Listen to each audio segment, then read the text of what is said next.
los festivales como una forma de resistencia. En especial, se buscará evidenciar prácticas psicodélicas presentes en los festivales de música rock en América Latina durante los años 60, en especial en tres casos: Colombia, México y Argentina. Para ello,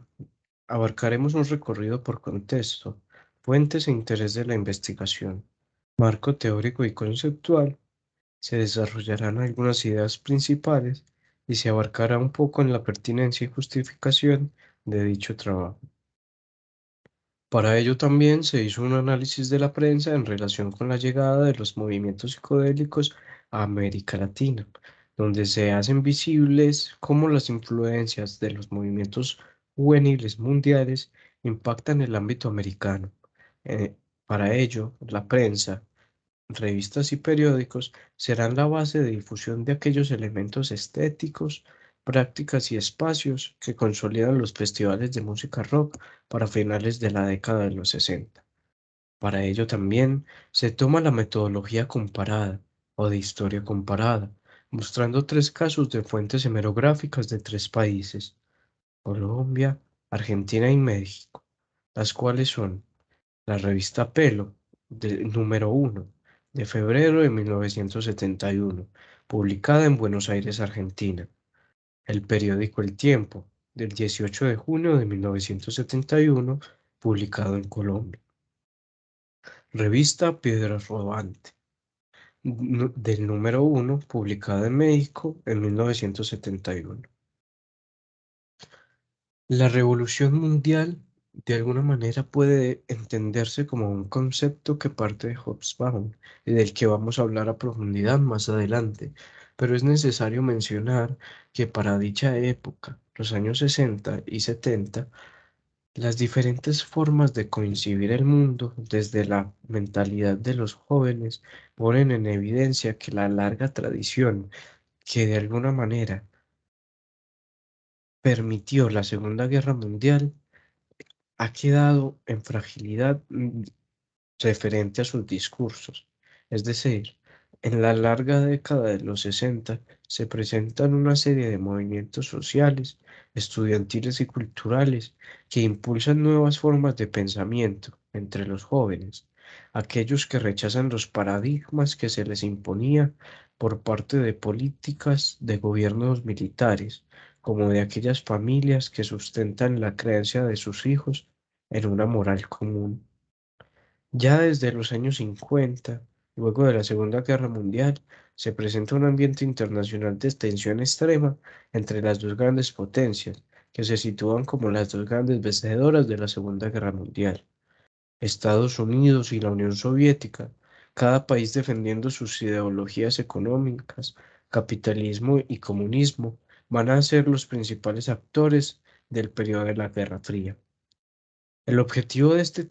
trabajo de investigación y en últimas de esta videopresentación es evidenciar cómo las prácticas psicodélicas presentes en los festivales de América Latina son una emulación de los valores estéticos provenientes de la revolución cultural con sede en Estados Unidos y en Europa.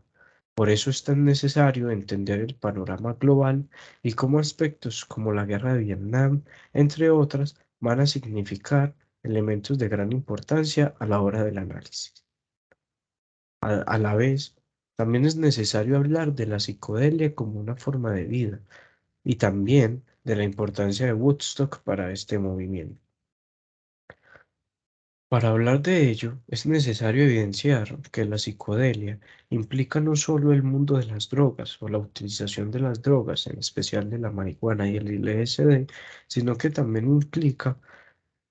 una vestimenta, forma de ver el mundo, prácticas de socialización, relación con el cuerpo, relación con la naturaleza, e implica también poner en jaque una tradición del pensamiento en la cual se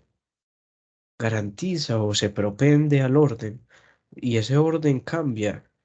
un orden vertical a un orden horizontal igualitario, donde aquel miembro de la comunidad es tenido en cuenta como un individuo, como una particularidad que es digna de ser humano y que no solo tiene dignidad humana, sino que también se reconoce como esa capacidad de conectar con la naturaleza y se reconoce al individuo como ese ser capaz de vivir en el mundo en armonía y en paz. Por eso la psicodelia va a ser tan importante en festivales como Woodstock del 68. Este festival se realiza en un condado de California en Estados Unidos y de alguna manera va a ser representativo no solo por la cantidad de asistentes, sino por las vestimentas, formas de socialización, desnudos, utilización de drogas psicodélicas, eh, los diferentes artistas que tocaron, qué tipo de música se toca y que de alguna manera ese primer Woodstock del 78 va a marcar tanto la sociedad latinoamericana que se va a replicar en festivales como el de Avándaro, el de Ancón y por último el Festival de la Canción. Para ello se toman los conceptos de contracultura, cultura underground, mainstream y su cultura. Contracultura, cultura underground y su cultura se han utilizado para entender el movimiento hippie, en especial la contracultura, que nos dice que un movimiento social contracultural es aquel que rechaza los valores, modos de vida y culturas dominantes establecidos por el sistema de vida vigente. Y también se necesita una condición emancipadora de oposición frente a este sistema de vida para que un movimiento sea contracultural. A su vez, los movimientos o conceptos como cultura underground puede entenderse y referirse a aquellos movimientos culturales que se consideran alternativos. El mainstream puede entenderse como ese sistema de vida vigente que se lleva a cabo por la mayoría de personas y que se considera como normal o convencional. La subcultura se utiliza también para definir un grupo de personas con un conjunto distintivo de comportamientos y creencias, que allí podríamos situar la psicodelia como una subcultura de la música rock. Para ello, el concepto de revolución cultural de Hobsbawm va a ser de gran importancia porque desde allí se plantean algunas de las principales cuestiones en torno a la ruptura y cambio generacional que se presenta en las mentalidades de los años 60. Esta revolución mundial pone en jaque también esta ruptura generacional en la cual esta generación posguerra va a quedar muy marcada por estas estructuras como el capitalismo, la guerra, va a quedar marcada también por una cuestión de desigualdad y que va a impulsar poco a poco a que no solo los protonacionalismos tomen voz y se hagan evidentes en el mundo, sino de que los resquicios del colonialismo sean puestos en duda y que esta revolución mundial involucre la economía, involucre lo social, lo cultural y también lo musical.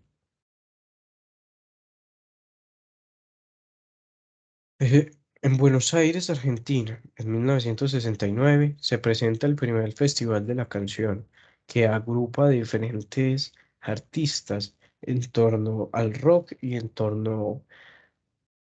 al Luna Park. El Luna Park es un lugar que queda en Buenos Aires, un teatro que ha sido emblemático por ser de gran importancia, no solo para términos musicales, sino para la historia y el patrimonio argentino. Allí, entre múltiples actores como el Estado, los jóvenes, los intelectuales, se presenta un festival de la canción. No podría decirse que es un festival psicodélico en toda su esencia, pero sí presenta algunos matices muy interesantes, porque de allí salían los jóvenes a compartir en las afueras diferentes prácticas psicodélicas de las que ya hemos mencionado anteriormente. Y no solo ello, sino que en las personas asistentes al festival también se ve claramente esas influencias estadounidenses, en especial de este rock pop que se presenta a finales de los años 60. Como les venía comentando, el Festival de la Canción en América se ve evidencia desde la prensa y en este mismo sentido en Argentina también se quiere evidenciar desde la revista Pelo. entendiendo de que allí se presentan entrevistas como las que se le realizan a Almendra, Fedra, Piel Tierna, Manal, Marta Minujín, y también se presentan entrevistas a artistas internacionales como la de Ringo Starr y diferentes reportajes como el de Janis Joplin y Jimi Hendrix. Los Gatos, por su parte, también van a consolidarse como una de las bandas más importantes y se tienen también entrevistas sobre ellos, secciones como Entre Pitos y Flautas, A Troche y Moche, secciones de letras, entre otros. Lo anterior nos sirve para evidenciar cómo esas influencias llegan a América Latina y cómo la prensa va a ser ese espacio de difusión y socialización que va a permear que estas ideas lleguen no solo a los jóvenes, sino también a esa población adulta que de alguna manera también puede que los consuman o pueden que los rechacen. En este sentido, también se podría decir que artistas como Estoy Herido, Trío Galleta, Beat Uno, Los Gatos, entre otros, van a ser los primeros en evidenciarse en estas revistas. Y por último, reportajes como los 30 grupos de la Revolución Pop van a ser informes que sean de gran importancia para este tipo de revisiones historiográficas. También decir que el Festival de la Canción es el primer festival que se realiza en América Latina de música rock y el cual concluye con esta, de alguna manera, visiones de opiniones encontradas en la que los diferentes actores van a dar su posición sobre lo que debería ser un festival y cómo este festival también va a marcar un escándalo en torno a que presenta formas de danza, de música que pueden ser histriónicas, que pueden tener letras que vayan en contra del poder y que ponen en jaque esa tradición más próxima. El Festival de Ancón también se evidencia en la prensa, eh, desde el tomo del 18 de junio del periódico El Tiempo.